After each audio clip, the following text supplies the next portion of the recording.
Welcome back to Uninformed Movie Reviews. It's episode 32, David. 32. I knew it. I knew it right off the bat. It's a Green Knight episode, everybody. We're also going to squeeze in some old and some The Omega Man, so lots of movies to talk about today. Jam-packed right. episode. It's going to be good. So much content. You don't deserve this much content in one episode. But we're You giving it to all you are anyways. in for a treat, too, because this is one of our first episodes where we've just done one movie. Yeah, solely about one movie. I've done like two of them. We had two more Three movies of them. into it. Yeah. There's that, too. Yeah, we couldn't be. But the main talk today is going to be about Green Knight. And you know what? Out of order, I'm going to hit us with an ad up here at the top. You know, if you've been enjoying these podcasts, check us out on Instagram. We could use some of those clicks. At Uninformed Movie Reviews. Bam. And you know what? If you want to email us, it's uninformedmoviereviews@gmail.com. Dang. Let's just chat. Yeah, let's just have do a it. nice conversation through email. Even drop some comments. You don't think I would look at them, but I look at them, and I judge you. Oh, and if you want to hit us with one of those iTunes or Apple podcast reviews, those are extremely helpful. They really are. In helping us spread this podcast. Help you. I don't want Yes. to instill like a little thought in y'all's minds, but put 5 stars. I think we're worth it. Please. Anyway, into the movie talk. Let's get into it. So first, Green Knight 2021 A24 film based on an Arthurian legend. What'd you guys think? Just general impressions before we get too far into it. General impressions, had a blast, had a great time, held my attention the entire movie. Can't wait to see it a second time. Try to figure some things out. Yeah, for sure. Gotta say, I didn't know what I was getting into. I definitely expected something else after the first 20 minutes or so, and then as the movie progressed, I was like, "Oh, it's not going to turn into what I thought it was going to turn into," but in a pleasing way. And what were you expecting? Just straightforward hero's journey, Okay, kind of thing. Maybe a little more sword slashing. Yeah, like sword and sandals kind of thing. Yes. And I think that's what my fiance Raven was thinking about too, and then that's why she thinks she was bored to go see it. She didn't want to go see it as much. Interesting. Okay. But she actually enjoyed it, maybe even more so than I did at the end of it, because I think it confused both of us in the right way. Something's got to be said for going in with low expectations. Yeah. Mm-hmm. Yeah, I mean, I went in movie. with high expectations because I do love A24. I love Dev Patel. And, I like sword and sandal stuff, but exceeded my expectations in a very interesting way, very peculiar way, very provocative. And, I think if people, talking about A24, if you're not familiar, they're kind of like, I guess, like an art house movie production studio. And I think they're most famous for like The Witch, Ex Machina, Hereditary, Lighthouse. Just wait till Lamb comes out. It's the only thing people are going to be able to talk about. I'm so stoked. That trailer was crazy, right? Oh, boy. Yeah, that movie I was nuts. excited the first time I saw that trailer, and the second time I was like, Jesus Christ, I can't wait to watch this movie. Yeah, Lamb looks insane. I can't wait to just feel terrible. I feel like they might have done that movie The Lodge too. And they've done quite a few. They've done quite a few. It Comes at Night. They did like Lady Bird though too. They did Lady Bird. They have some dramas that what is it? Unbroken? No. The one with the gyms and sad Adam Sandler. Oh, wait. Uncut Gems. Oh, they did that? Gems. I didn't know that. That's A24. I haven't seen I that thought one. you said the gyms. I was like, was he in like a boxing Jim movie? Belushi? Yes. Here comes the boom. No, but A24. I mean, they're definitely a little artsier, like a little more experimental. I think. I don't think their movies are necessarily made for like not wide release, but I mean, they kind of know that they're not gonna be like number one blockbusters of all time. You know what I mean? But they're not shooting for that. But they make the right investments. Yeah, and I think they have a pretty good record so far. As far as I can recall, just in my basic recall, there's no A24 movie that I've ever had to like turn off or walk out of because it's so bad. Yeah, they're all solid. And you know what? That being said, I really enjoyed Green Knight so much so that It might be my favorite one yet. From A24? From A24. That's an interesting call. Which is like, I mean, and I love The Witch. You know what I mean? And Hereditary is awesome too. But which Easter egg? The mom and dad from The Witch are in this movie. Yeah, A24, they definitely have like a cast of people who show up. And Joel Edgerton. Joel Edgerton and Alicia Vikander, who's an Ex Machina. Oh, that's right. So there's I think it's important too, if you're getting into a bunch of projects where you're going to get a little weird with it, you gotta, it's comforting to know that people are already down to get weird. You know what I mean? Oh, yeah. Yes. Yeah. So, loved this movie. I really enjoyed it. I mean, I'm definitely going to watch this again. I agree with Danny though. You kind of can't think that you're going to see like, you look at the cover, you look at the title, you hear it's like King Arthur-esque and you think, oh, okay, they're going to have battles. And I love Monty Python and the Quest for the Holy Grail. I think that character is in there too, right? So, well, anyways, let's get into general plot. But so the Green Knight is based on an epic poem, I guess is the best way to describe it, by an unknown author. They tell you some of this in the movie too. And the original title of the poem is Sir Gawain and the Green Knight, which is the way that I had always heard it pronounced. In this movie, they call him Garwin. They do, right? I Yeah. thought I was hallucinating that. No. And I think it has something to do with like an old English pronunciation maybe, of yeah. W or something. I don't know exactly how it works. Like Gawain or something yeah, like that. Gawain or something. I don't know Okay. anything about old English. Who knows? I'm going to assume that they knew, though. I'm going to assume anyway. But yeah, so Gawain is the nephew of King Arthur. He's one of the Knights of the Round Table, if you're into that kind of nerdy stuff. And You nerd. you nerds.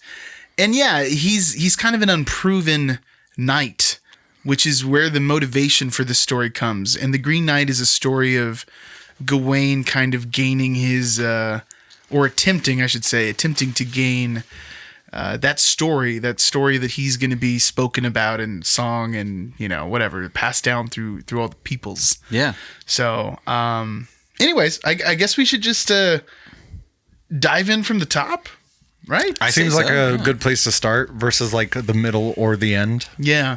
So what should we go with? Should we go with Gawain or Garwin? What, are we going to be movie consistent? I say Gawain. Gawain? Okay, Garwin sounds a little ridiculous, I think. I mean, where do you want to start? I mean, Sir Gawain is the nephew of King Arthur, Yeah.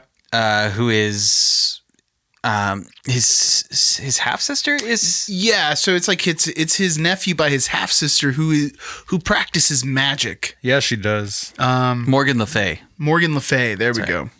And we start off with, I guess, kind of this like prophecy sort of scene where it's him on the throne, but his head is on fire. Yeah. Very Hereditary-esque. Yeah, pretty Hereditary-esque. Also, they hit you hard. See that with- reference? See, I don't get it it. doesn't even like bring an image to my mind. It's so funny.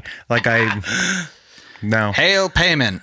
They also get this kind of like liggity score going on at the Oh, beginning. yeah. Very like kind of like the end of the Witch, like Yeah. just a lot of wailing kind of My things. very first note was immediate witch vibes. Yes. That score, it takes you right into it. You definitely get like a drab and dreary kind of like cinematography of overall. It's not a very shiny version of like King Arthur and the Round Table or Camelot. You know, it's all looks very cloudy It looks and like gloomy. medieval times. Yeah, it looks Yeah. very gloomy. It's also kind of interesting. I feel like they don't even call him King Arthur in the movie. No one says it. They refer to him as like the king. And they don't even name anyone else at the Round Table. Like you can see Yeah. Lancelot and you can see Merlin. Yeah, Merlin's there too, but you wouldn't know unless you know, which Oh, and apparently in Legends, like his mom, I forgot her name already, but his mom was like an apprentice under Merlin. Morgan Le Fay? Yeah, Morgan Le Okay. Fay. Oh, Okay. interesting. Okay. Didn't know that. I didn't know that either. Yeah, that's kind of an interesting choice to take. And I think immediately it's kind of alienating part of the audience, especially if you're not too familiar with King Arthur. Right.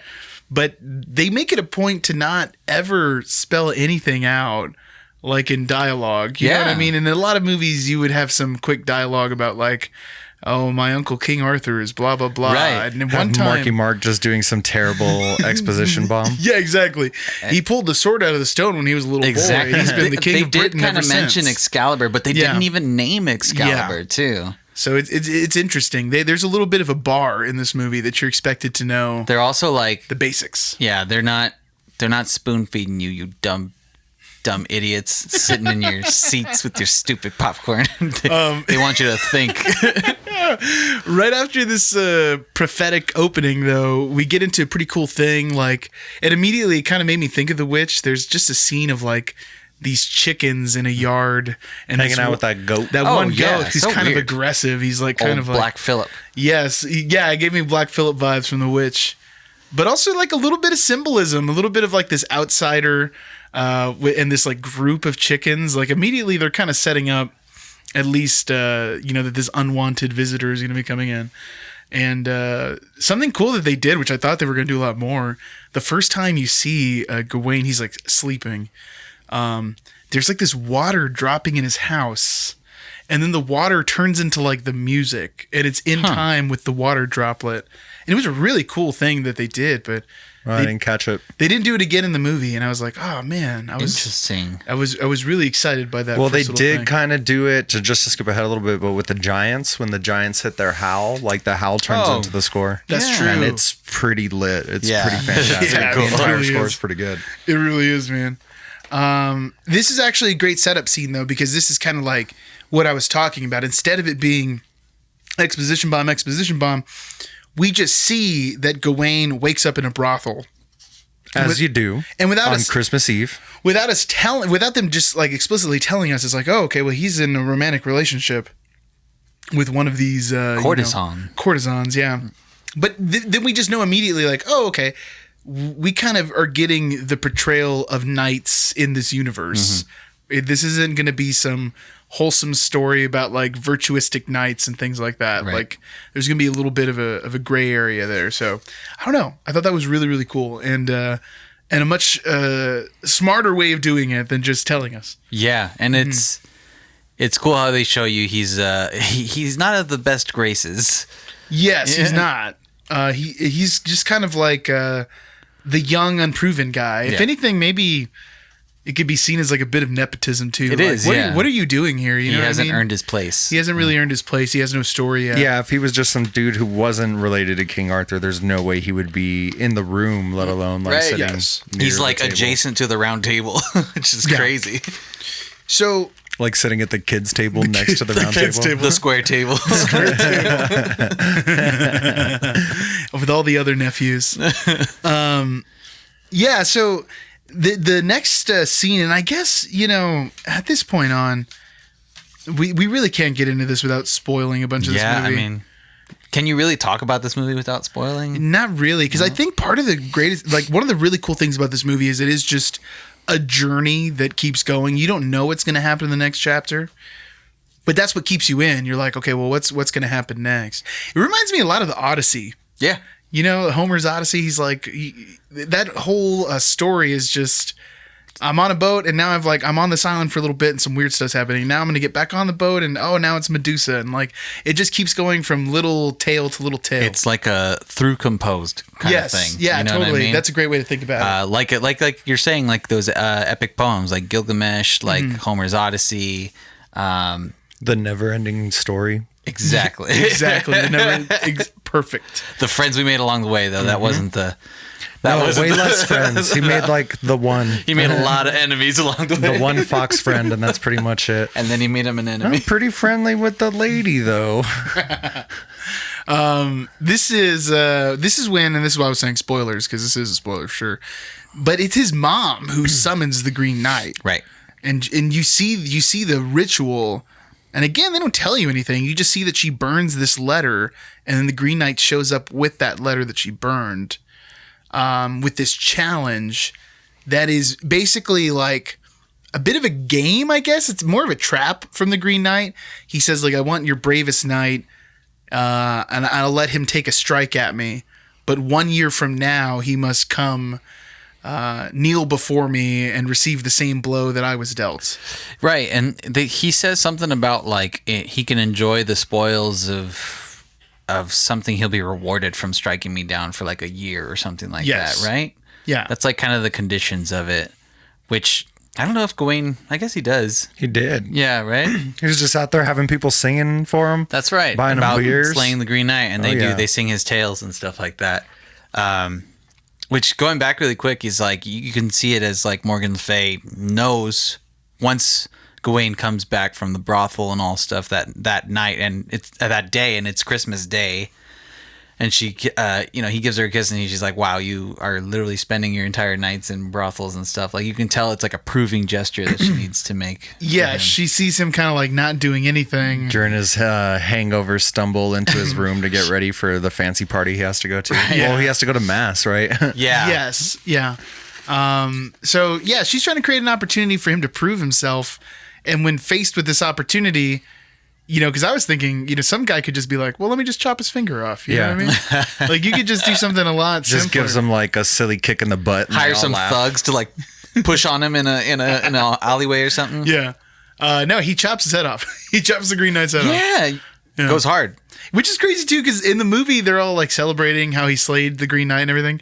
But it's like, well, you guys saw him pick that head up and walk out of the room. Yeah. Like, obviously, he wasn't dead. Yeah. He didn't slay nothing. Did it really take bravery to do that? No. All you did was set a bar. Yeah. A bar that's going to come right back to you. And it's definitely like something to speak about youthfulness, especially when you're like a young man like that, just like not even thinking about the consequences of what you do. I mean, to be fair, like as a movie watcher, obviously we are like skeptic. We've seen the twists and turns. We're like, Right. seems too good to be true. But he was like, just chop your head off, idiot. And then you're not going to do anything next year because Exactly. you'll be dead. That's exactly what he was thinking. Like, I'm just going to take all the glory, not worry about the deal that I'm making. Yep. But once he makes that deal, and in this universe, he like must follow through with it. Yeah. Because that's all a knight is like his Honor. word and his Yeah. honor. So that's what he's chasing. And yeah, that sets up the premise. And I don't know if I said this already, but this story is like 800 years old. It's one of the oldest Arturian legends they found. And this part is pretty accurate. I've read it before.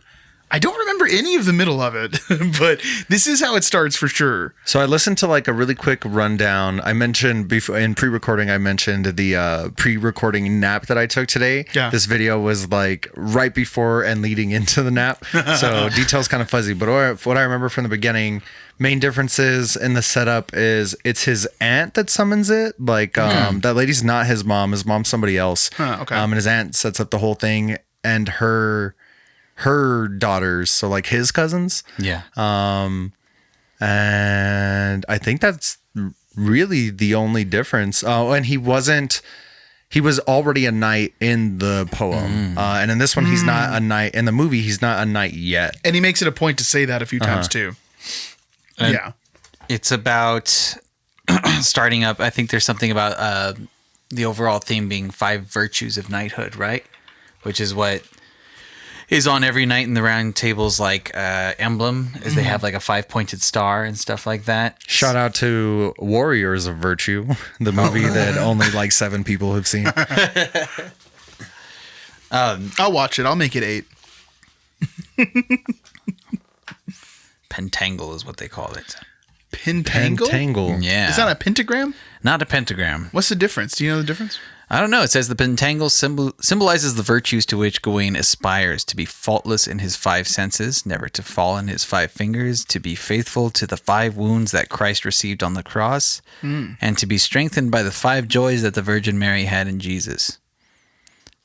Interesting. Interesting indeed. That's very cool. I had no idea what that was. A lot of symbolism in that. Yes, definitely. And, well, I'll get into that a little bit later, but there's another connection too, I think. So yeah, there's a year. They really, Frank described it perfectly at the theater. They just yada yada yada their way through this whole year. I love the representation of it though. They have those little puppet shows. Is that what you're talking about? No, the season wheel. Oh, as yeah, it yeah. looked like, you know what I mean? It's like it had a very medieval art, almost a Midsommar-esque like art on it. That it was really cool. I loved how they did that. And they have these puppet shows too that they're accompanying with this wheel. And at the beginning of the year, the puppet show is him chopping off the Green Knight's head. And then at the end of the year, when it's like getting to be winter again, the puppet show becomes like the Green Knight chopping off his head.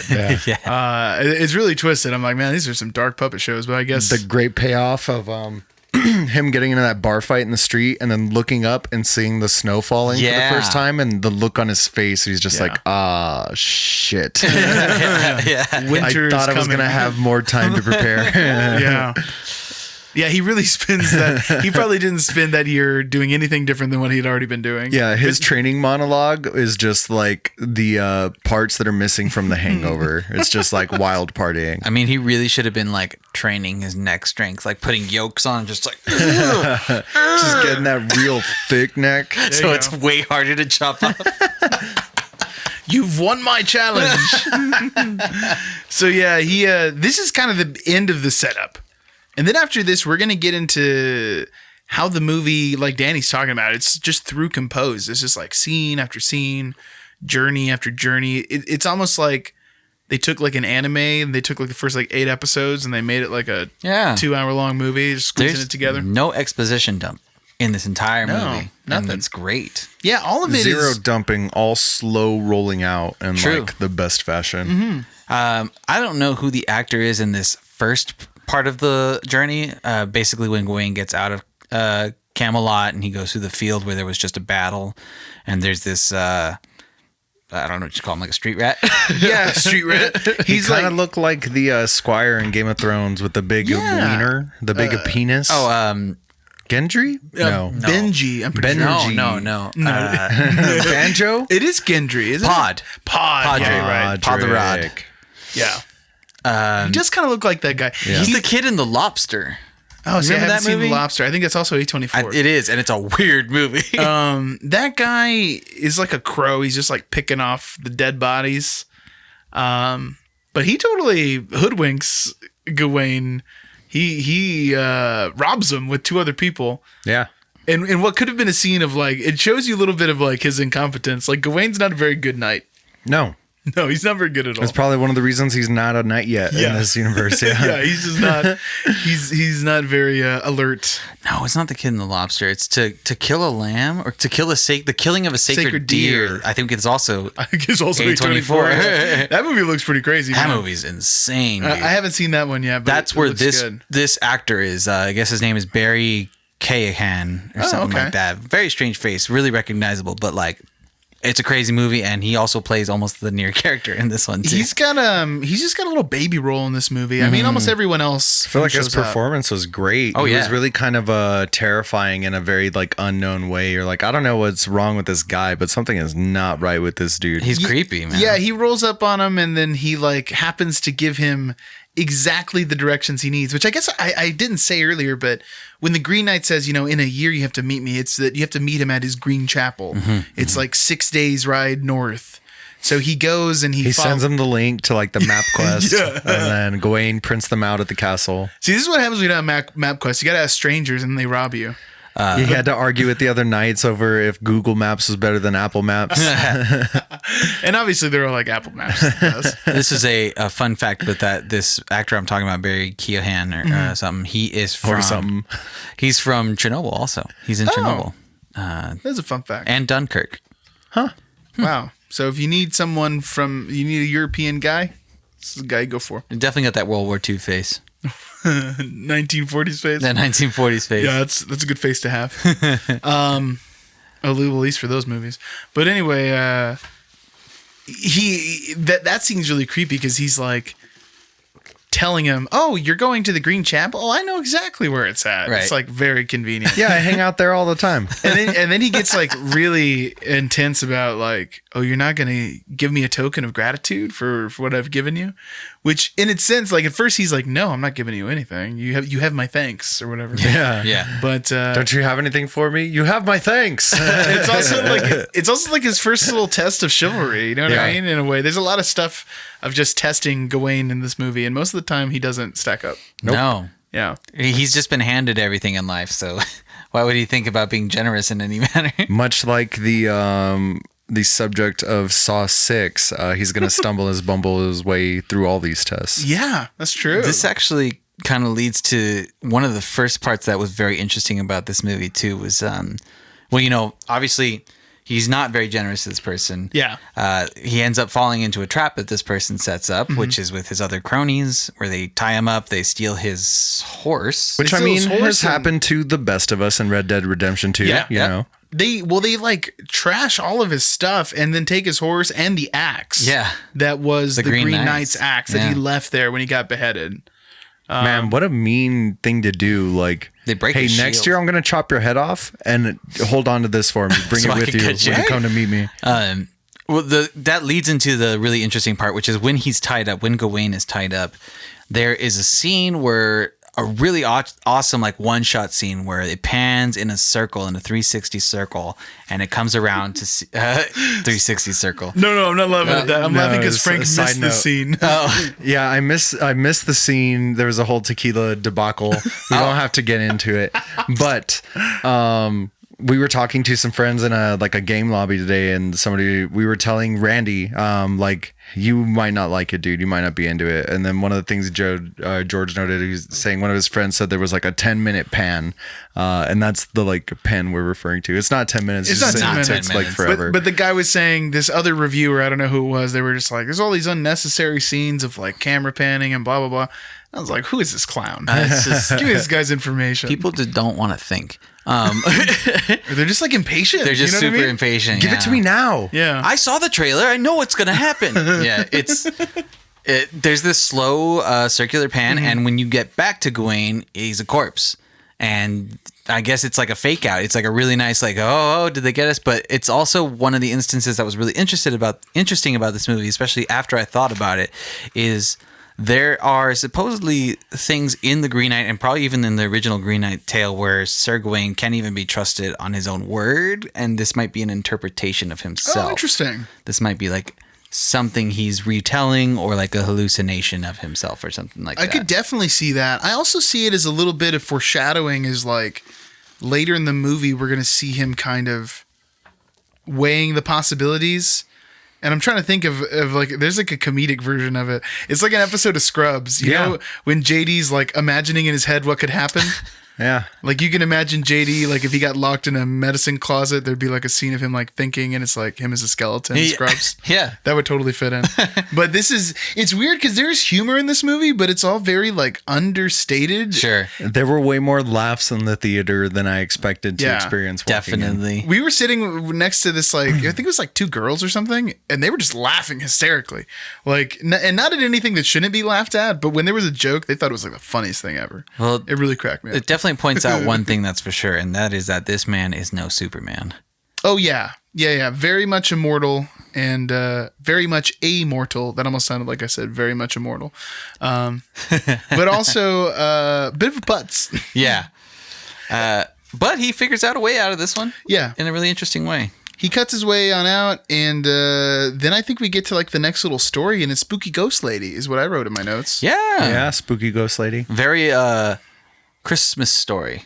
Yeah, you know what else I thought of it as too? Not Christmas story, a Christmas Carol. It was like, hey, this is like that whole season of Bly Manor summed up in like 15 minutes. Yeah. Too true. Yeah, right? Yeah. When they got to that little pond and she was like, my skeleton's down there, I was like, Oh, wait well, a second. I'll just go get it. Yeah. Cool. Yeah. And that part's crazy. When he dives into that water and Yeah. it suddenly becomes this like... Ocean. It's like an ocean and the colors change. It's like red. The whole palette changes when he dives in there. Man, this movie is just such a visual pleasure. It's like, it's almost like a Stanley Kubrick movie, you know, and I'm not saying that like lightly, but the strength on visuals is intense. Yeah. Yeah. There's parts of it that definitely remind me of like Clockwork Orange or, Space Odyssey. It stretches things out in that way, but it leaves it up to interpretation, which is great. I mean, hard to do. This is definitely a lesson on his courtesy.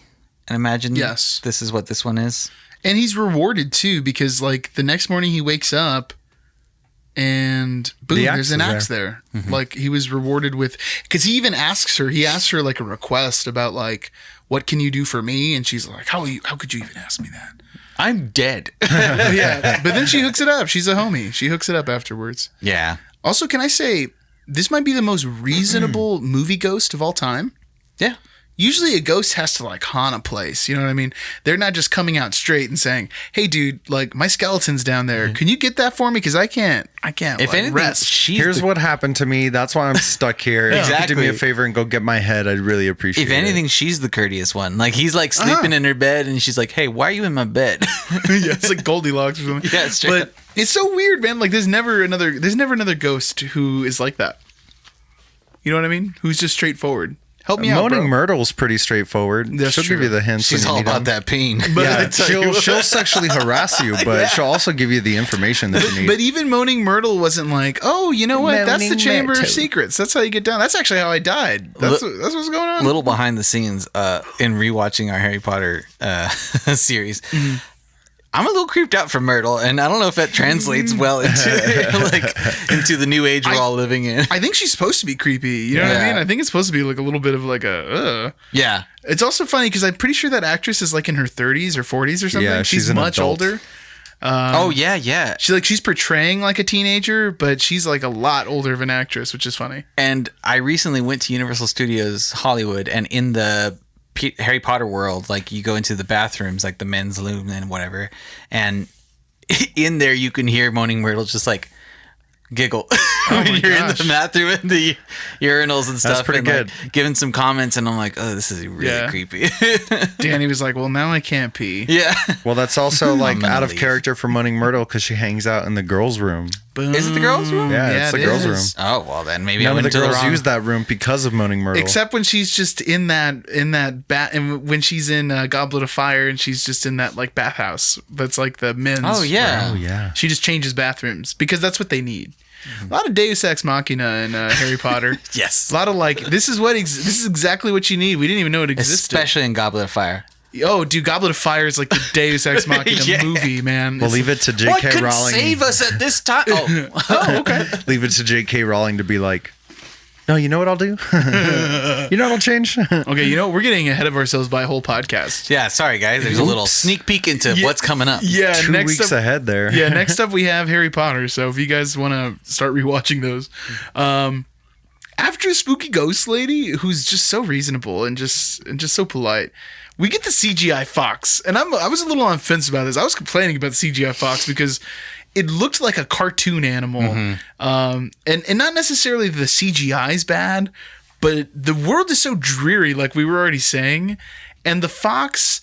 It looks like it's from Ghost of Tsushima or something. It doesn't look like it belongs in that world. It looks like it should be in a much more Ghost of Tsushima. like happier, Yeah. like magical world. Not that Ghost of Tsushima is super happy, but Pet the fox. But you can write a haiku, David. you can write there ain't no haiku writing in Green Knight. But then Michelle was like, well, you know, there's a lot of different tones in the movie. It kind of works as like what the fox symbolizes. What And did I the was fox like- say? I was like, dang. I don't know. Well, the fox does Damn say it, something. Danny. The fox does say something in this movie. Yeah. but- Spoiler. Spoiler alerts.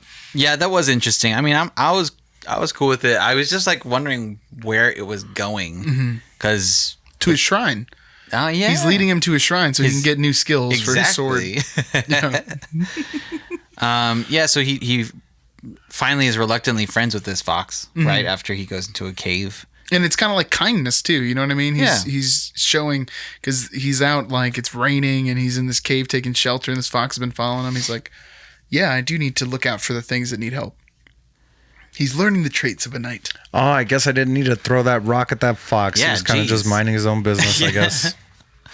It was a little disconnecting though. Every time I saw the fox, I was like, You're taken out of it a bit, just a little bit, man. Because there's also not a lot of CGI in the movie. except for the giant hordes of giants. Yeah, there's a couple things, but those already look so otherworldly that it doesn't strike me as weird. And the giants, I feel like, match the tone of the rest of the movie Yeah. visually a little bit better. It was cool. It was Yeah, super straight cool. up. I got very much like this. I don't know if anyone's seen this, any of our listeners, but if you've seen Fantastic Planet, it's definitely those vibes. Oh, I don't know what it is Fantastic Planet on is. HBO Max. It's like a 1970s animated like exploitation flick with like some eco-terrorist vibes and stuff, but Interesting. I've heard about this somewhere before. It's Maybe cool. Brandon was talking about it a long time ago. I was probably talking about it. Oh, maybe it was you. Yeah, it was probably you. The giants look almost exactly the same, but it was real cool. Well, you know what? The Giants, we're like a little bit ahead, but that's okay. Actually, I think the Giants is the next thing that I think so. happens. Yeah. Well, First. yeah, first, he's in the cave and he eats some mushrooms that are just growing in the cave. Yeah, that's also true. And if you're asking, yes, it's those kind of mushrooms. For sure. Yeah. Because he immediately starts getting these crazy visuals with his skin. What happens to his skin kind of looks like how the skin on the Giants is. Yeah. It's that weird like scaliness to it. You can hear it going like cracking, and it's beautiful. And right after that is when we get the Giants scene. So it's almost, again, it's a bit ambiguous. It's like, is this still part of his trip? Or because there's a little transition that makes you think, okay, we're done with that. But then you're like, whoa, what's going on here? Yeah. I don't think the Giants were. I kind of real. don't think. Oh, I think they were real. You think they were real? I think the kinda Giants they were real. Really? Yeah. Man, who knows? And again, it could be another thing where like if Gawain is retelling the tale, he's just extrapolating on it a little Exactly, bit, you know what yeah. I mean? Or he was still screwed up on mushrooms, you know? Could be. Yeah. Maybe there were giants, but they were only like 8 feet tall. Yeah, yeah. Yeah, and it was definitely like a, what's the word? Like a Eagles of the Lord of the Rings moment when he was just like, hey, take me with you across the valley. Yeah. And they were like, no. Well, and then the dog gets like the fox gets so freaked out too. He's like, dude, bad idea, bro. Bad idea. Don't get on this giant. Yeah. He's like, oh, okay. They're like, no, that'd be too easy. And they walk away all majestic. The Giants gave me Attack on Titan vibes. As soon as I saw those 100%. giant naked giants, I was like, oh, That this guy's gonna get eaten. I liked the way they did them in photography too. It wasn't purely CGI. Like they definitely had a forced perspective photo blending kind of thing, you know? Really cool. There was an actress that was several of the giants, but it was really cool. I love that part. Yes, and again, it's just beautiful. It's just such a pleasure to look at. Had the same vibe of like seeing a God, what do you call a group of whales? It's not a school of whales. A pod. Pod. A pod of whales. It's the It's like second seeing- time pod is the answer tonight. Weird.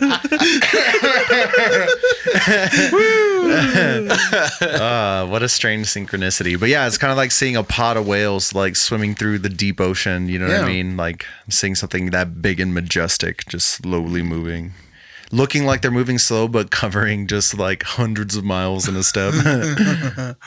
Yeah, this adds in a lot to like just my feelings about the movie. It creates a universe that you just want to see more of. You know what I Yeah. mean?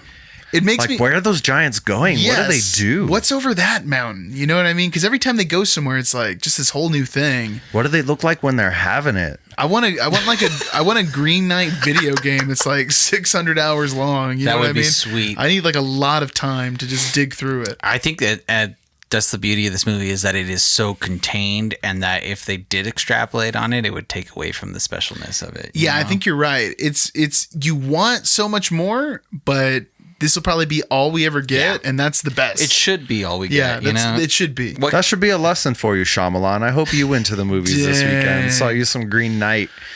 yeah, teach you that's a how thing you or make a two. movie. What if this guy did another King Arthur movie? Who knows? That would You be know what awesome. mean? I It'd be pretty love this version of King Arthur and Yeah. the knights, man. It's awesome. Yeah. That'd be pretty cool, though. A series of Arthurian legends That would brought be to you really by nice. A24. That sounds magical. So in my notes next, I have it's that guy, and by that it's that guy, I mean it's Joel Edgerton. Joel Edgerton. Joel Edgerton. He shows up. This is the Lord and Lady, right? Yeah, Is that what it is? the Lord and The the, hunter lady. and the lady, right? Yeah, something like that. No, the Lord and the lady. It That's is what Lord they're and the credited lady? as. Oh, okay, yeah. okay. We kept going back and forth over it last night in the car. Yep, the Lord. You're right. And we got a little mixed up here, and this is something we haven't talked about a lot, but Alicia Vikander has like a minor role as that brothel lady. It's the same person, and though, it is right? she also plays the lady. So Again, I thought I was She's both of those ladies. Again, I thought I was hallucinating in the theater. I was What- like, "What is happening?" that happened to me too, for sure. I was like, did they just cast women who look the same? I felt like I was watching Saw 5 again. I'm like, okay, which one of these is Hoffman and which one of these is that cop guy? Like, Oh, the other one? And they're both Yeah. cops? Oh my God, what's happening? Yeah, it was pretty bad. Or like when you're watching the Planet of the Apes remake and Mark Wahlberg's like with a bunch of other apes, you're like, man, who is who? Which one's your brother? But anyway, Alicia Vikander, like,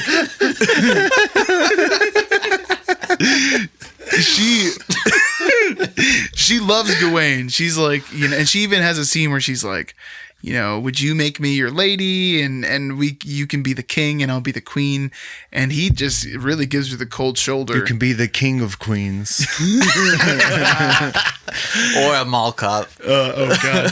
But it's clear that he's like kind of ashamed, He does care about her, but he's also like, well, I'm gonna be a knight and I can't be like with a lady of the brothel. A floozy. So we get to this scene with the Lord and the lady, and the Lord has another deal for him. He says, like, I'm going to go hunting for 3 days. He's a super nice guy. I'll give you whatever prize I kill, but in exchange, you have to give to me whatever you received while you were here. And we're getting there, boys. Yeah. We're getting there. Okay, so before we everyone start the countdown. We get into it, I feel like because this is one of the other things that I remember from that, like the little bit of research that I did and the differences. So in the legend, the way it plays out is like day one, the Lord goes out, he's like messing around and stuff. Gawain tries to fight off the lady's advances, but on the first day he gets a kiss. So when the Lord comes back, he like gives him whatever game he killed, and like Gawain gives him a kiss. Yeah, he gives him a kiss, but he doesn't tell him like where the kiss comes from. And this goes on for like 2 days, and on the third day, he gives him 3 kisses. But really, I think it went further than that in the legend. Oh no! What happens on the third day? The lady gives him that sash. Yes. Right. And then he gives the Lord 3 kisses, because you're not going to be like, hey, check out this sash, Check out this sash that I makes me obviously got from your invincible. wife. Yeah. The sash that she gives him is supposed to be enchanted, and it prevents you from being struck down, which is conveniently exactly what he needs before he goes to meet this guy who's going to chop Should have his put it head around off. his nice. neck. Yeah. But I'll let you continue with the way it plays out in the movie. Oh, well, right before we get into that, Alicia Vikander also plays the lady. Yes. Which I think kind of adds in an interesting sort of dynamic, that he's like turned down this woman and is now being seduced by this woman, because spoiler alert, it's a little more sexual in the movie than it is in the story. Gonna get a little bit more than kisses. But here's the crazy part, and we didn't make this connection until after we left the theater, but Joel Edgerton is in the movie King Arthur, the Clive Owen one from the 2000s. Oh. And he plays Gawain. He plays Gawain in that movie. So in a way, they're kind of like, this couple is in a way like kind of a reflection of him and Essel, which is the name of Vikander's like main character. Okay. But kind of a cool like little symbology, and just maybe like an inner movie reference, which is weird. That's pretty cool. Side note, man, that King Arthur movie sucks. The Clive Owen one. Have you guys ever seen that movie? No. Clive Owen is real hit or miss. Dude, that's like a it was like, wow, Lord of the Rings is making a lot of money. Can we get in on this? What property can we make? Wow, back then. Yeah, it's definitely Is that the one with Keira Knightley painted all blue? she's Guinevere, yeah. Is that really? I never saw I gotta that check one. this out. And then, it's even crazier for you Hannibal fans out there. Will Graham, who's Hugh Dancy, is in that movie as one of the Knights of the Round Table, and so is Mads Mikkelsen, He looks- who plays Hannibal. Oh, nice. So both of them are knights together. There's even a few scenes where they're They like showed riding up on set for Hannibal, and they were like, hey. Hey, It's bro. got 31%. It is 2004, yeah. 2004. Wow. Yeah, dude. So pretty under the standard bar of Face Off. For Face Off, yeah. Very low. I've seen that movie too many times. And Face it's- Off? No, well, I've seen Face Off a fair amount of times. Not too many. Yeah. King Arthur, though, whoo, that's a bad one. There's even a video game, which is even funnier, because the video game is like a knockoff of the Lord of the Rings video Shut games. up. That's So it's like a hilarious. double knockoff. They I'm went pretty sure real I hard. remember my brother playing the video game. Yeah, awful. Anyway, where are we at? Okay, so Alicia Vikander. You know where we're at, David. There's also this whole running thing about Dev Patel being like impotent, like he's got erectile dysfunction. Like, He's got a little hitch in his giddy up. and it's also their way of kind of saying that he's unfulfilled. Yeah. You know what I mean? That he's unhappy with his place in life. Insert joke here. And Well, he's not living very healthy. He should probably like get more sleep, probably stop drink a little drinking. less, Yeah. eat healthier. maybe get himself checked. He's been hanging out at that brothel a little too long. Who knows what kind of medieval STDs he's got. For reals. But yeah, so Alicia Vikander gives him a little Tug. Over the pants hand action. Maybe a little under the pants. Yeah.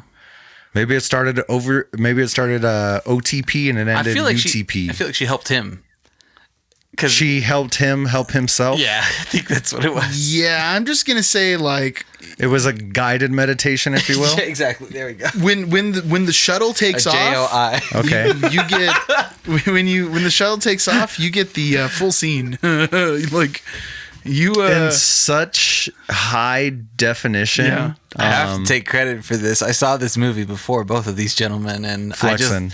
I just let them know that this was going to happen at some point, and I just laid that quote unquote seed there in their minds. Oh, you did not. You did not.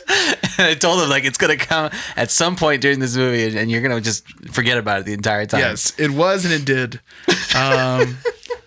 But yeah, so what a shock! Everyone in the theater was laughing like crazy. Yeah. Just like, so then it's like, dude, I would have been so pissed if the waiter at Alamo made me miss that scene. Dude, that would have been a deal breaker. Yeah. I try not to give service workers a hard time, but that would have been it for me. man. He'd be like, "Did you see it?" And I'd be like, "No, did I see what?" And he'd be like, "It happened." And I'd be like, "What?" And the crazy part is like, then you're just waiting. It's like, okay, well, when Joel Edgerton shows up, is Dev Patel gonna have to offer a service or what? And spoiler alert, no, no, he doesn't. He doesn't. He wimps out of it. Edgerton gives him this majestic elk, or no, like a pig with like 7 horns or something like that. Something weird. It's like a boar. Yeah, some sort of mythical boar, maybe. I have no idea. I don't know if it was a real animal or not, but yeah, he books it. And then this is kind of where we get to the end. There's something interesting. Are we missing something? There is. This definitely is probably the chastity part of being a knight, this Lord and Lady adventure. But during that whole thing, there is a elderly woman with the hag. Oh, yeah, the hag. The hag, I almost forgot who about is this. blindfolded. Yeah. And from what I've been like researching and thinking about afterwards, like some people have said it could be a representation of his mom watching over him the entire time because she is voiceless, and they don't even know if you watch it, it's like they don't even act like she's really there. Yeah. And to be clear, she was there for the incident. yeah, I was gonna say, if his mom is watching, watching, yeah, maybe she need to turn the channel for a little bit or something. But yeah, I think that is a really good interpretation. I could totally see that. A really creepy character. Weird, too. right? Because Very they don't offsetting. they don't point out that she's there. No. They don't speak to her at all the entire time, and she's in every instance, every scene almost. Well, I was saying after the movie, I even think it's his mom talking through the fox, like almost immediately after this when he gets to the canoe, when That's a she's good telling him idea. like, hey, like if you want to be an idiot, that's cool. Like get on the boat and go. Like nothing good is like there waiting for you. But if you were like a smart knight, like let's just go home. Like let's just go home and tell everybody we did. Like why lose your head over this? Yeah, don't lose your head over it. You know, I don't know though. I feel like the reason she sent him out or brought the Green Knight was to have him fulfill his quest and fulfill his honor, you know? So I feel like she would be giving him the opposite Maybe message. that was a test. Yeah, Or maybe it that was the a last test. test. Yeah, you're Maybe right. that was one more test. Who knows, man? Because he does think about that. Right. And then we get to the confrontation with the Green Knight, which starts off with this really cool thing of him That's just so like having awesome. to wait. Yeah. You know what I mean? He's like sitting there watching him. And there's even this long close up on the Green Knight, and it's like so dark that I was like, man, are his eyes open? I was just looking for any There detail. is a point where Knight they slept with his creak eyes open for Yeah. a little bit. Yeah. It's great. I have to tell you, it was really telling of the audience because I was sitting there and I was watching it and I was like enthralled, and we were all just sitting there. But like I could definitely hear, because it was so quiet, how many people were harumphing because they're just like, "What's gonna happen? What's happening? This is taking too long. I'm gonna walk out of here." I think in our theater, everybody was pretty much in the moment, man. Yeah, like it was good. quiet as hell. I don't remember. It was any super sounds. quiet. Because that scene's quiet, and then the whole theater was quiet. I could like hear people breathing. Yeah. And not It was just the 'cause guy they I were- was sitting next to. Well, not just that guy, but I could hear like multiple people. It was just so quiet in there. I was like, wow, this is kind of crazy. It's an awesome scene. Yeah, I it really love is. that scene. And this is where we get like a huge moment. And I think this is cool because Danny's kind of pointing out like some kind of biblical themes going on in The Green Knight. And I know you guys haven't seen this movie, but shoot, this is a movie pairing. And you guys need to check this out. It's Scorsese's Last Temptation of Christ. Ooh. Because this last scene is almost straight Last Temptation of Christ. It's so crazy how similar they are. And then when I started thinking about the movie, I was like, even the journey is the same. So like, Gawain gets there. He has this sash on. The Green Knight's going to chop his head off. And then he decides to keep the sash. Yeah. And then we see that, his head's not chopped off. And we go through this whole story, basically just like his whole life. Yeah. Like going, step by step. Not as yada yada as that year, but we move through it It pretty is quick. so good. This is probably one of my favorite parts of the movie. Yeah, we see him become king. We see him Snub the sex worker. snub the sex worker who has his child. Merlin does it too. He grabs that baby and he's like, plop. Boom, get out of here. We see him commit all of the things that are not knightly because his kingdom is based on a law. And this whole little scene It's gonna ends. sound really nice. I'm gonna cut that out and edit it later. The whole scene ends with him removing the scarf, a lot like that. What is it? That children's horror book where that girl wears the Babadook? ribbon around her neck. You guys remember that kid's book? It's a spooky book. I forgot what it's called. This girl wears a red ribbon around her neck. When she takes it off, like her head falls off. Oh, cool. It's pretty sweet. But anyways, in a dark room, I think that's what it's called. In a dark room. I bet you'll recognize the cover when you see it, Spooky Danny. But anyway, he removes the thing and his head falls off in the scene. Like, yes, it did happen. It was just that sash. The green ribbon is the story you're talking about. The green ribbon, yeah. And it's in a dark room and other scary stories. Yes. Nice job. That's good stuff, man. But anyway, then it's like whoop, it makes a little record scratch noise in the movie. And it's like, wait a second. No, this isn't real. We're still in this moment. And he's still deciding if he's going to, take it off or leave it on or whatever. Okay, so in Last Temptation of Christ, the whole point of the movie is that Scorsese is portraying Jesus as a mortal man. So Jesus is born knowing that he will eventually have to die for everyone's sins. But as a mortal person and just a man, he's really struggling with like this responsibility and what he's supposed to be. Yeah, that sucks, man. Yeah, right? A lot like Gawain in this movie. But then there's a scene towards the end where Jesus, after ripping out his own heart from his chest and it catching on fire. Does he yell, Kali? I think so, but they turn it down in the mix a lot. Okay. Jesus has a scene exactly like this where he for a second says, no, I'm not going to die. And then we see his entire life. Really? And you see Jesus having a family and all this stuff. But it ends with the destruction of man, all the cities are overrun and everyone's killing each other. And it's just the whole world is burning. Damn, That Jesus, you sounds missed like out. Yeah. the news. Yeah. I mean, spoiler alert. Thousands of years later. But anyway, man, it is so crazy, kind of the parallels that are in this movie. So, yeah, I'd really want you guys to check it out. That is a good movie pairing. Yeah, Last Temptation of Christ. We'll watch it right now when we wrap up. Perfect. It's a little long, but we'll do it. Easy, and then easy, afterwards cool we'll 3 watch hours. Ben-Hur. We'll just really see how far we can stretch our brains God. tonight. And then cap off the night with the Deer Hunter. Citizen, oh, man. let's I was go. going to say Citizen Kane, but Deer Hunter's where it's at. Yeah, let's do that, man. And then you guys will go to work. So, Right? before we get into the end of the movie, in the book, he does wear the sash. He doesn't take it off. Yeah, And- he wears it as a symbol of his shame, right? Well, Because he his wears it because in that dishonesty. moment he is scared. He doesn't want to get his head chopped off. And the Green Knight is going to chop his head off, but instead tells him I was never going to kill you, and just makes a mark on the back of his neck with the axe. So then he has to wear that and the sash as a symbol of his dishonor. But when he gets back, the rest of the Knights Plus of the the Round sash is all stuck and dried. You can't get the knot undone. Can't take it off physically.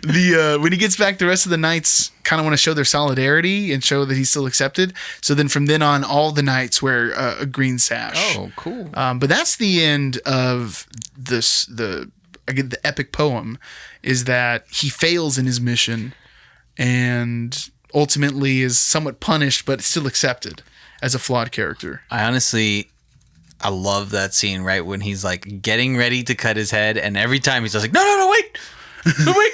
And the Green Knight is like, what? He's like, are you ready now? He keeps rolling out of the way a little bit. Yeah. Bro, I've been waiting a year. I also really love when he finally takes the sash off and he's like, okay, like now I'm ready. The little smirk that the Green Knight gets right before he's like, all right, now off with your head. That was good. And it's like, ding. Yeah, that's the end of the movie, right? Yeah. So what do you guys think about this ending? Do you think that he chops his head off? No. I don't think so either. I he think does. he's messing with him in the last second. I think it's essentially what you were saying, like close to the legend. I feel like he probably, like, the camera goes black. He slaps him on the back. He's like, hey, I'm a friend of your mom's, man. Like, we set this whole thing up. Like, got you pretty good, right? I feel like it would be kind of against what it's trying to say if he did cut his head off. You know what I mean? Yeah. You want to go through with it because it's part of your honor as a knight. Yes, and he's rewarded for being honorable. Right. But in this story, then he is a much more honorable knight than the actual story. Gawain in the real, Yeah. in the original story, which I think is an interesting choice. Although I guess you could also read it as, man, no, the Green Knight killed you, dude. Like, Or he did. could have. like there was a deal, and the deal was followed through. That's some masterful filmmaking, though. Yes. People don't know how it ends, but that's why people are mad because they want to know how it ends. No, you know what I mean? Yeah. We don't have to know. It doesn't have to be Just think spelled out about so it. black and white. They just want to be spoon fed. Yeah. This is why every Saw movie ends with a montage of like everything that happened in the movie. Dun, dun, dun. Dun, dun, dun. This is what happened.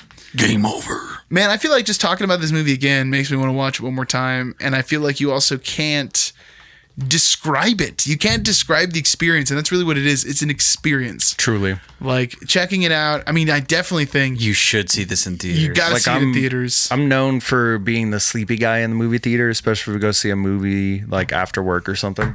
And I kept noticing David looking over at me a couple times, and I thought originally it was to make sure that I was asleep, or that I wasn't asleep, which I guess it was. But apparently he was waiting to see. He was looking at me like, "Hey, are they doing it yet? Like, did we miss it?" I was like, this is the scene in Danny reference was to talking about. yeah. This is this bottle's about to blow. But I gotta say, the whole time I was just like in it, man. Yeah. Like from Yeah. the moment the You movie can't look started, away.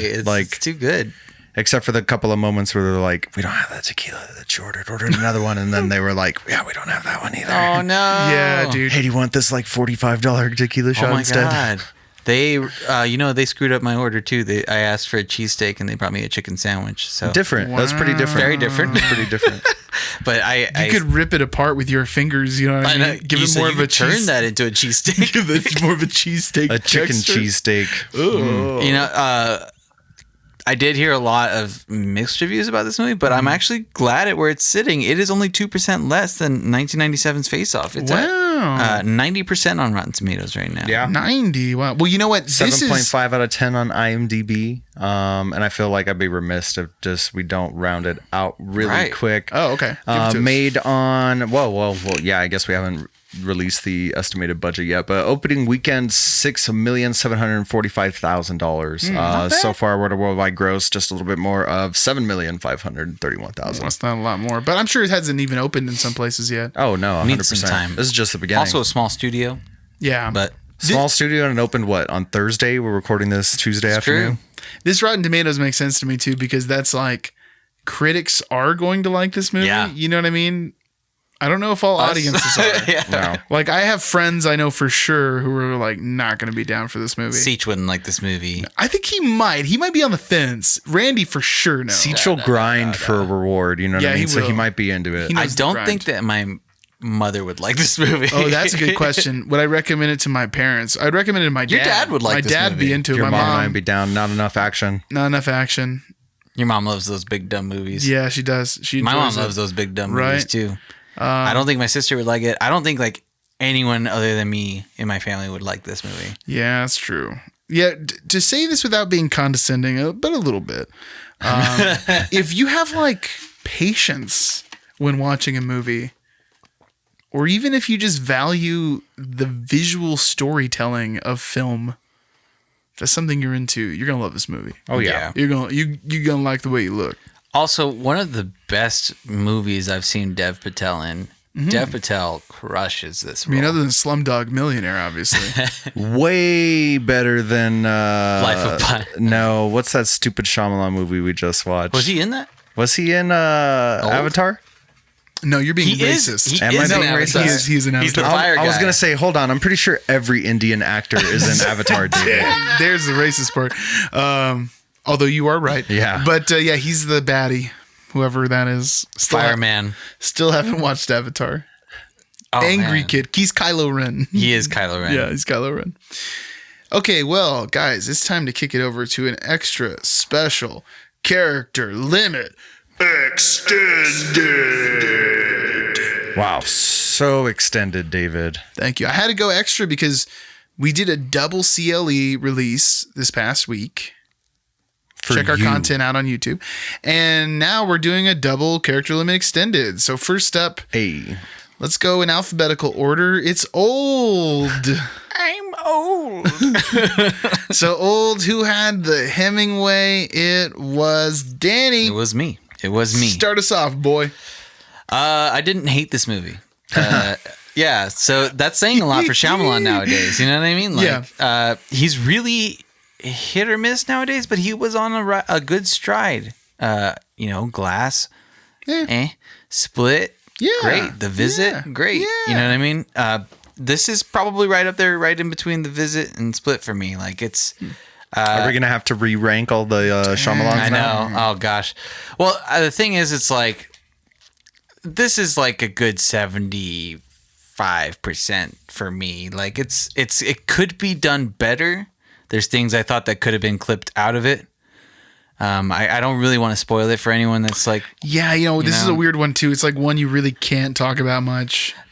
Some of the actors could have been casted by better actors, I think. Yeah, and again, I don't want to spoil anything, but towards the end of the movie, there's some people who show up as actors, and They forgot they're acting at home. Maybe they're like the worst performers in the movie, and it kind of tanks the momentum of the last like 30 minutes, in my opinion. That's why I don't. yeah, because like understand. even the young kid does a really good job. Yeah. My first note during that movie was actually, can this kid rap though? Because everything else was great. Like his weird like kidisms and stuff. His the whole movie's got a weird focus on occupations, but that character specifically, that's how he like learns about people as soon as he meets them. Hey, what's your name? What do you do for a living? ends up helping him out. Yeah. Yeah, I really wish this man would stop doing what he was doing, the filmmaker. Yes. In yes. this film, because it's not cutesy, and it really pulls you out. Wait, what are you talking about now? I'm talking about himself putting himself in films. He shouldn't give himself an important role to play is the problem. I don't think this one's that bad. I'm okay with this one. It's not even an important role.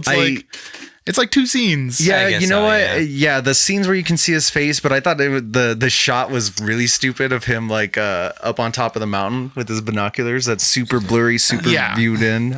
We like hit it twice or three times maybe. Yeah, that one's really I thought it was pretty silly. That is really campy. If you think about it, this is like the most integral role he's played in one of his stories since like Lady in the Water. Okay, I was gonna say it. Well, Lady in the Water. This is like number 2. Is he even in Visit? I don't remember him being in that movie. Or if he is, it's like for a second, maybe, but I don't remember. He might be seeing at him. a train station or something. he is in a good little bit of Split. He's got Yeah. that dialogue about, I used to be a drug dealer, but now I work at a zoo. It's like, okay, thanks, man. Thanks. Yeah. And then in Glass, he's like, I'm now at your hardware store. Yeah, I'm still working at the zoo. They found that girl over there. Did you hear about that? It's like, oh my God, man. This one, I don't mind him as much, but I totally understand the criticism because he's a terrible actor, and it's like, it definitely detracts from the experience.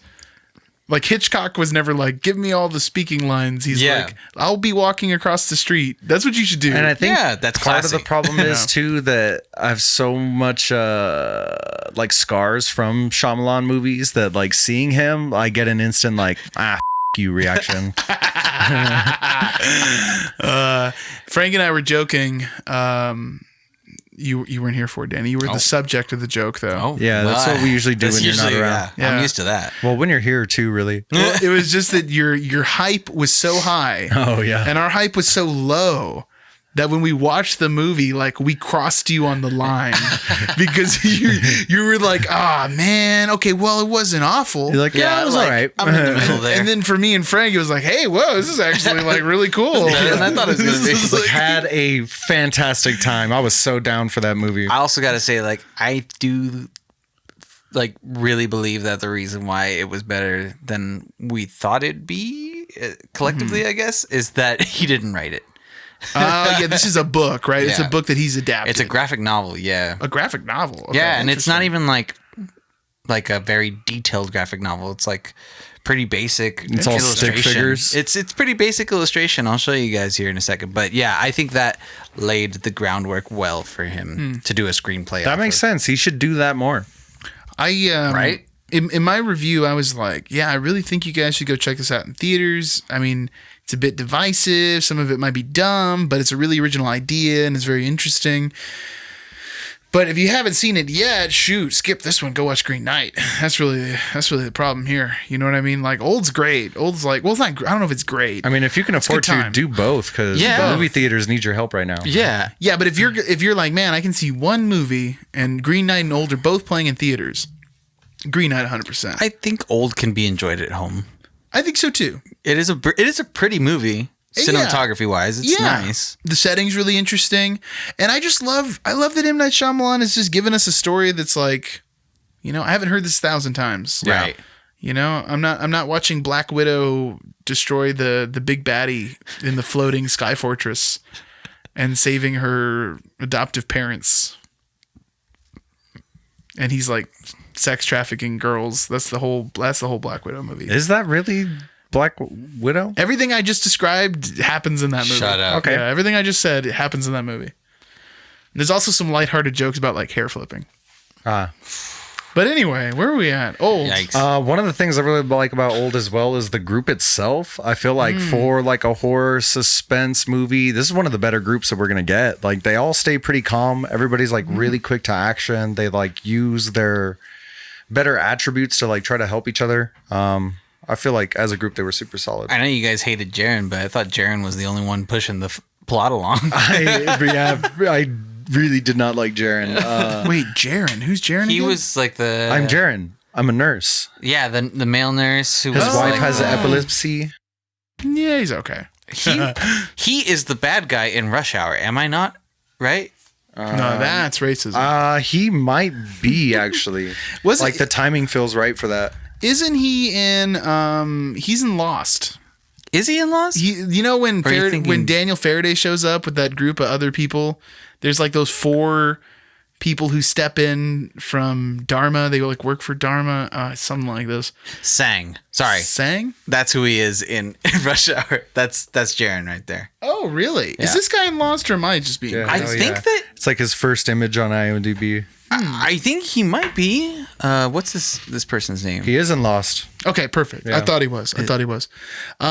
Man, I really love Rufus Sewell in this movie. Obergruppenführer from Man in the High Castle. yes. For its like Yes. 6th mention in a row. Love you, Oprah Group and Fury. Also, the baddie from Knight's Tale. For those of you who haven't seen the show, we keep talking about. Yes. But he's got a great role in this movie, man. He's hilarious, and you know what? Danny nails the bit in the CLE. If you guys haven't seen our CLE review, Thank you. You got to watch it because Danny's comedic timing is just it's on it, man. I feel like even your confused face was at a level of acting we haven't reached on this channel. Thank Yeah, you. for Wow. reals. It might be our best I was performance. watching it with Danny, or I was watching it with David, and I was like, "Oh my god!" Thank Yeah. you.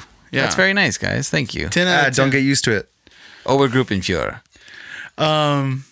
I mean, anything else about Old? Again, you can't talk about this movie too much unless you want to do a full like. I'm excited to see Spoiler. what Shyamalan brings next. Either we'll Yeah. be able to enjoy Yeah. something, or I'll be able to talk the amount of shit that I wanted to for this movie and didn't get yeah. to. Either way, Frank's having a good time. If this is like a gauge of go see it now, with like would our parents watch it? Yes, I think our parents would enjoy it. Oh, my parents would too. Yeah, Yeah.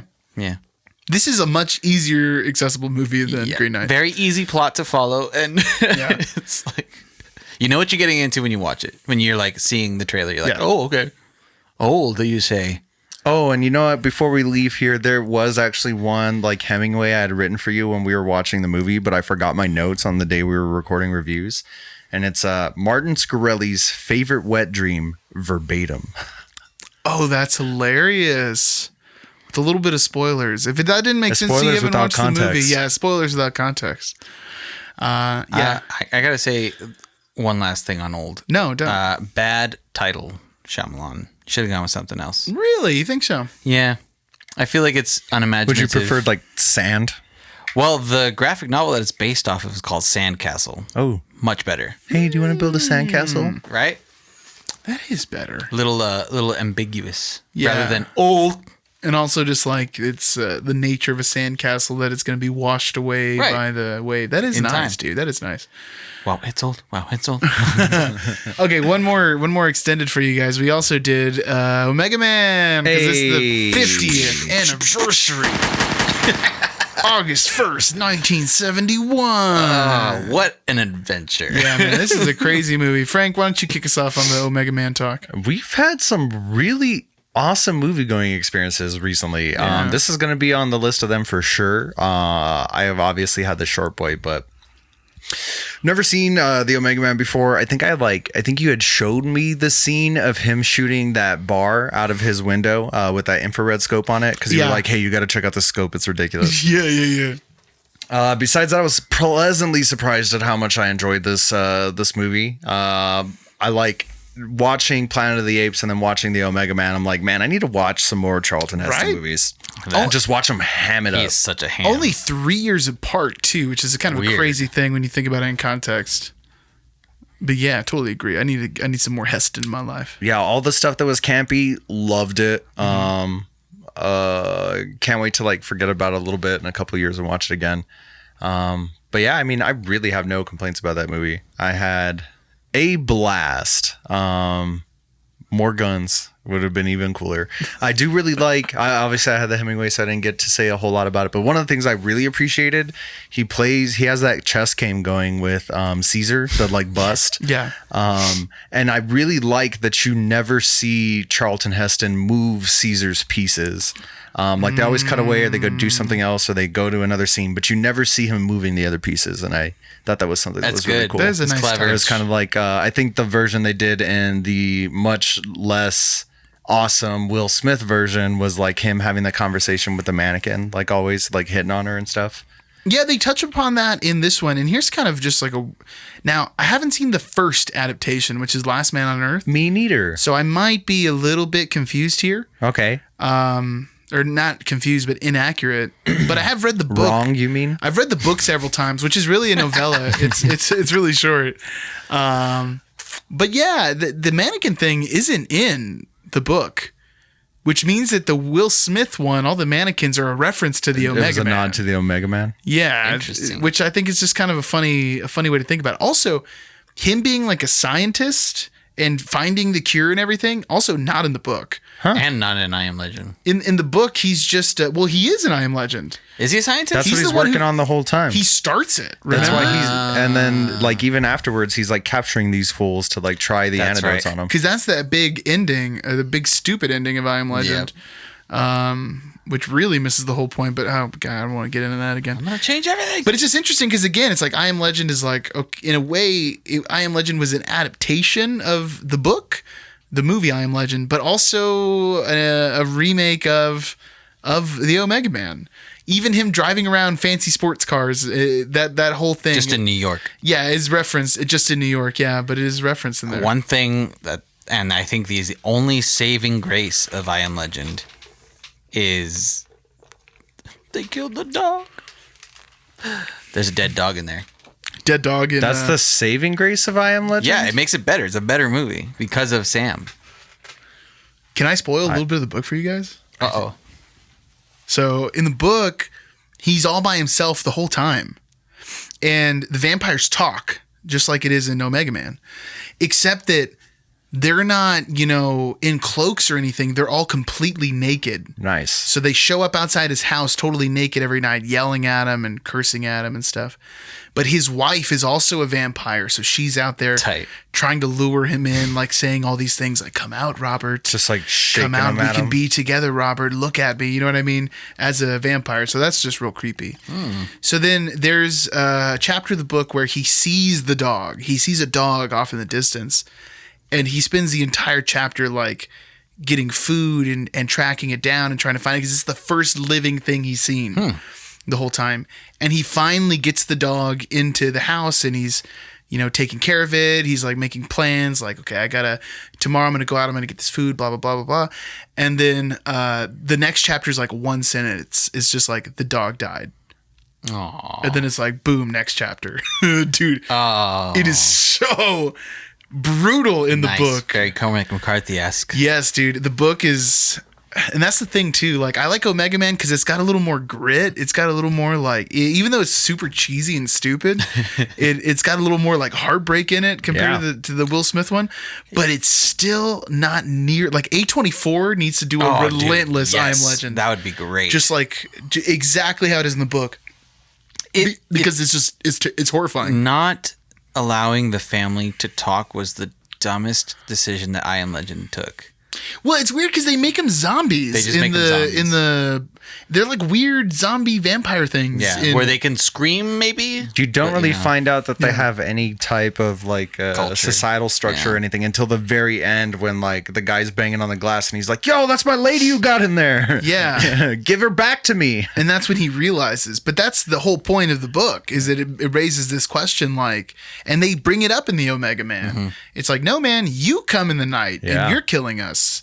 Like, you're the last person. You know what I mean? You're the weird one, not us. We got to kill you so we can live our lives. Yeah, we're the next step in evolution. Like, the planet's revitalizing itself. Yeah. And you're the last thing keeping it back. Exactly. So, I don't know. It raises more of the questions from the book. So that's why I really like this one. I need to watch this other movie, which also only came out like 4 years before the Omega Man, the original adaptation of it. So I wonder how brutal it is. It's Vincent Price as Robert Neville in that one. So interesting. Who knows? Maybe next year. Dr. Robert Astronaut also might be a diver. Chimp Neville. trainer. Yeah, chimp trainer.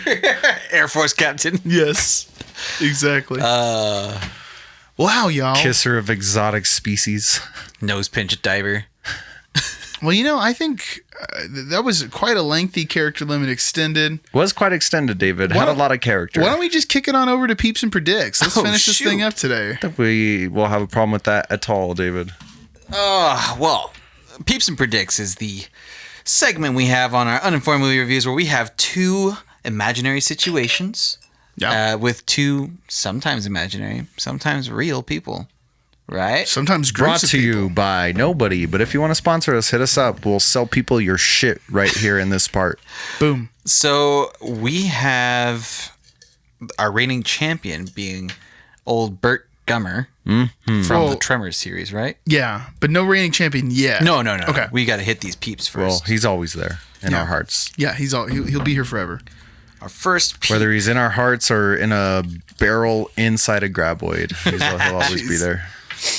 Wow. The first peeps are Mr. Bell, a la Taco Bell, versus the Colonel from KFC. Wow. That's my handwriting. I was going to say, I didn't even see the handwriting. I was pretty sure I knew who put that in there. This is for sure Danny. Just because your reference to Mr. Bell. A man you respect greatly. Long may he reign. Mr. Campana. Talk about Drake Bell, everyone. Come on. Oh, no. Let's not. Let's not. Okay, the predict is, who is more likely to cheat the Green Knight out of his rightful retribution? The Colonel. The Bell. Whoa. Ooh. Danny, what say ye? Spark a debate here. I got to know the sides. Guys, the Colonel's a Southern gentleman. He's all about honor. He's all about his word. A Southern gentleman has never done anything nefarious, David. You're right. I'm not saying not nefarious. I'm saying he's honest. He's not hiding anything. David, there's nothing honest about how big those chicken breasts are. Chickens aren't that big, David. Bro, are you telling me you haven't played the KFC dating simulator where you date the Colonel? Yes, I am telling you, David. I didn't even know that existed until just now. Your argument stands for nothing. I have one caveat. The special blend of the breading for KFC is I'm sorry, you mean 11 herbs and spices. Right, 11 herbs and spices that are not disclosed, so he is not honest. That's true. No, he's saying they're secret. You know what I mean? Right. That's his secret to keep. How do we even know there's 11 of them? What if he's only using 9 herbs We know and it's spices? 11 because he said so. That's how we know. He's a man of his word. It could be like I don't 5. trust this guy. He could also come back from like a giant quest saying he killed the Green Knight, and we would have to believe him. Are you telling me a man who invented a computer that has a compartment to warm your chicken is going to be dishonest with you? That happened. That man Are didn't. you telling me that a man didn't man- invent that computer, David? Just Hey, like Steve hey, Jobs shut your didn't mouth real invent quick, the okay? MacBook. Are you telling me the inventor The Colonel of was the like- KFC gaming machine is going to be dishonest right now? No, David, he might not be, but the Colonel didn't invent that thing. The Colonel said, "I want it, make it, peons," and then the peons made it. You don't know what I know, Frank. I almost feel like this is I like know you don't know. mom and dad are divorcing each other, not just because of you guys, but these guys are like usually in like a joint restaurant together. So it's like it's tearing apart. Here's something I do know. Mr. Bell himself had to go to court and say, "My bad, guys. There isn't actually meat in these tacos. I'm going to change this name." It is soy. That's a pretty honest thing to do, David. Hey, my bad. After being caught. My bad, B. Well, we just haven't subpoenaed the Colonel and asked hey. him to tell us what the 11 herbs and spices are. No, but that would be like if the Colonel was like, "Hey, guys, turns out it wasn't chicken this whole time." Well, we don't know that. No, it is, though. No. Why? Because you can trust a Southern man and It's his word. 60% chicken, 40% steroids. Yeah, that's true. fair. Yeah. But that's all chicken these days. You can't even find natural chicken Not the anymore. chicken at Albertson's Deli, it's David. like corn. It's very chicken sized. It's delicious. You're gonna have a good If time. anything, KFC chicken's like a little small, I feel like. Like it might even be smaller than Albertson's Deli. Maybe it's because No, they just there's wait no till way. they like barely grow up Yeah. and then kill them. You're crazy. Let's go But to KFC. you know- Let's go to Albertsons. Let's compare and contrast. Pause this recording. We will. We'll take some pictures. But look, Mr. Bell is just a straight up liar. You know what I mean? Plus, someone who's going to be so devious to make a taco that is a chicken shell. Oh, that's pretty awesome. That you can't trust that man. If someone is going to go that far, David, the Colonel. else is sacred? The Colonel used a chicken as bread and a bacon and in cheese their sandwich. natural form, in a flat patty natural form, Yes, in the natural the form U shape of the taco pattied shell, and breaded. And chicken nugget form too. the U shape of the taco shell will not stand. Bollocks, David. Ridiculousness. Let's stand my for these goodness. ridiculous I'm just gonna say arguments. Let's check one more thing. Let's raise our hands at the table. We have to pretend they're here. But which one of them had a racist dog that they had to remove from their advertisement? Dude, that dog was the best. My people were very upset when they took I'm the pretty dog sure away. Chihuahuas are from Chihuahua. No, and I'm pretty sure they had to take the dog away because he died. And No, I think it was a PC thing. I think you're it? thinking of Speedy Gonzalez. I feel like it was way Well, before that too. PC was a thing. PC's always been a thing. People like to before think it people hasn't cared been. about it. They've always cared. It was just something different. They just cared about a different issue. They've always been pushing it. I'm just saying there's an outright lie that the Colonel won't tell us. And he knows that we don't. That's not a lie, though. plus Having you're a saying- secret is not lying to people. Plus, you're saying just because Mr. Bell has had a nefarious past, may or may not have had this nefarious past, much like Dev Patel in The Green Knight, turn it around all at the end when it finally came time Open the to. window of heaven. He failed every single test on the way there, but at the very end, he was like, you know what? I'll take my sash off. Sir, I believe you just said that movie had an ambiguous ending not 20 minutes ago, Frank. And now Was you're that giving me? me there's a definite ending. To No, Green he Knight. did take his sash off. The ambiguous ending is, well, did he chop his head die? off or not? But he did. We saw him take the sash Yeah, no, off. that's David. a good point. That's a good point. He does take a shot. He thinks really hard about not taking it. He's like, oh, I really like my head though. I should take off If the we're sash. just going track record, we have the Colonel, an honest man who's released a dating simulator and a chicken warming PC. I'm saying Or we have we're not Mr. just going Bell, track record. who's been caught red-handed. I'm saying there's no reason to go just track record. That's a rule you just made up right now. So then, for what else no would you? reason. What else would you go by then? Wait a In second. this Gut instinct. If I have to trust two people, it's for the same reason. You that tell me what's going to leave David, your hold gut. on. You're going to Hold on. tell me what's going to leave your gut better. Hold on. Well, honestly, Taco Bell Taco for Bell. sure. Taco Bell's gonna leave my gut better. I can't eat KFC. There It's was disgusting. It's too a greasy. KFC scandal Ooh, okay, let's get this juicy where the news. chain was accused of genetically modifying chickens to create bigger, meatier, breastier birds. I really like that last part.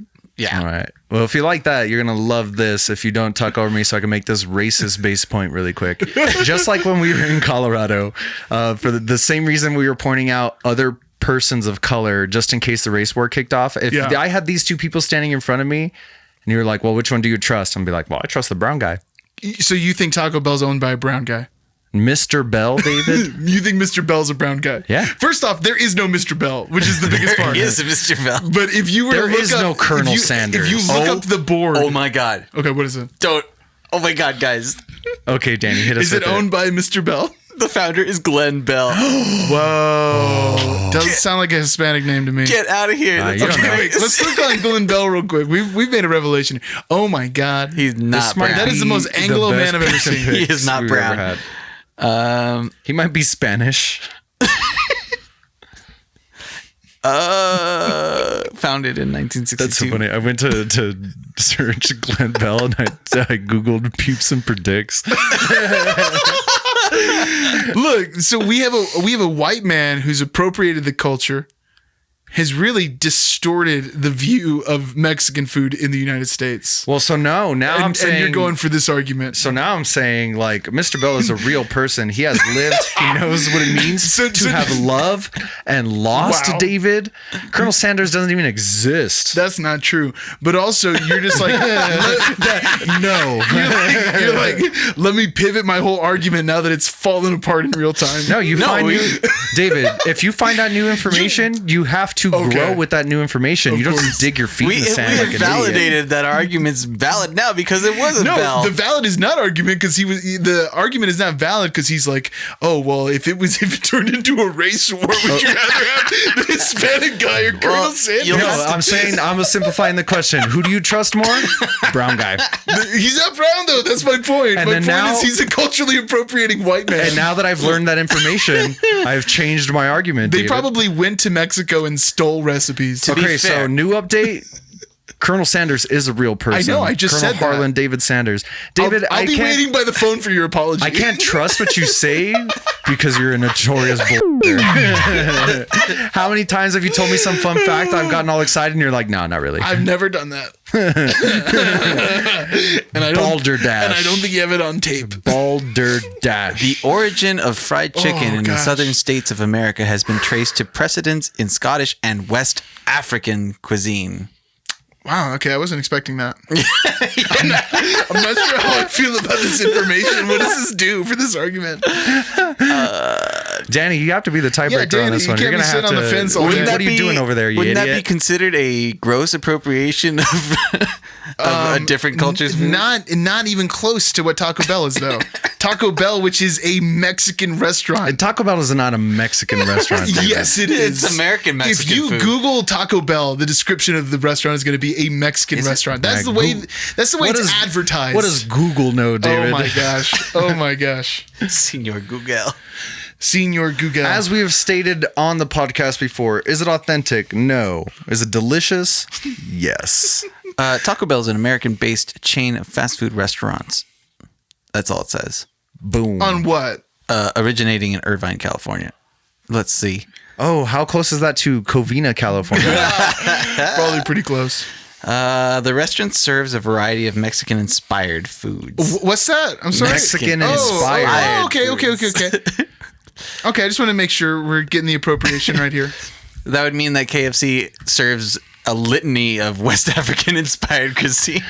Well, let's be honest. The reason why there's fried chicken in the South is for slavery. You know what I mean? Yeah, and the reason why Let's be Colonel 100%. Sanders became a 100%. colonel and had opportunities to start it was because of slavery. No, Colonel Sanders Surely. couldn't have been alive during slavery. Well, No, actually, but I'm maybe sure he was. I bet his pappy was. I guess, but what argument are we making now? Because I'm sure Glenn Bell was probably too. You know what I mean? Like, if you go back that far, Colonel Sanders was born in 1890. Oh wow, yeah, he died in 1980. post Whoa, weird. slavery. 1980. Whoa. 1890 to 1980? Crazy. Those are weird numbers. That's satisfying. He's putting up some On really that weird numbers. alone, he should win. You know what? The weird numbers guy in me, like that one we right there, David. You should have led with that, you idiot. I didn't know that. I didn't know that. Since at all. Danny won't cast a vote over Yeah, here, I know, sitting on a right? freaking fence. Jeez. You know who I'm pissed off the most right now? It's you, Danny. No. At what point was I sitting on a fence? You know where I stand. You never cast your vote. You're You like, all- well, what if you had gone, I have to give it to Mr. Bell. We could have moved on from this a long time I ago. feel like I've it would have saved stated, us to 8 minutes. I feel like I've stated my case with Taco Bell. I've always gone Team Taco Bell. We need votes on the floor. And you were just in your head my like, God. you know what? I love Taco Bell. Yeah. There it is. That's not what this segment is. Which restaurant do I like better? That's not the question. I David, swear. Oh, I love Taco Bell. You make these crazy arguments and logic all the time, but you forget that the other 2/3 of this table is very petty. Yeah, but we've also established, Frank, that there is a that's honorable code to Peeps and Predicts. Peeps and Predicts is just right. It's all about integrity. Yes. I did forget that for a second. We're going with 1890 to 1980 because it's so pleasant. Oh my God. Colonel Sanders wounded a business rival in a deadly shootout one time. Well, Guys. can I cast my vote for Colonel Sanders Guys, again? come on.